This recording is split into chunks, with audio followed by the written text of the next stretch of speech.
আজকের makeup টিউটোরিয়ালটা follow করলে গরমে তোমাদের মেকআপ কালো হবে না, আবার উঠেও যাবে না। কিভাবে মেকআপটা করলাম সেটা দেখতে হলে পুরো ভিডিওটা কিন্তু দেখতে হবে।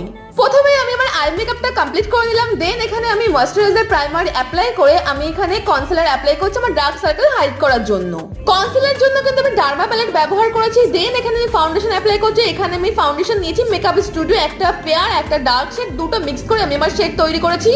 দেন আমি ফাউন্ডেশনটাকে ভালো করে ব্লেন্ড করে নিয়েছি। এরপর আমি কনসিলারটাকে অ্যাপ্লাই করে নিয়েছি। কনসিলার নিয়েছি আমি পিএসসি, তো সেটাকেও ভালো করে ব্লেন্ড করে এখানে পিএসসি পাউডার দিয়ে মেকআপটাকে সেট করে কাজলটাকে ভালো করে স্মাচ করে নিয়েছি। এখানে ব্লাশ আর হাইলাইটার সবকিছু আমি অ্যাপ্লাই করে নিচ্ছি।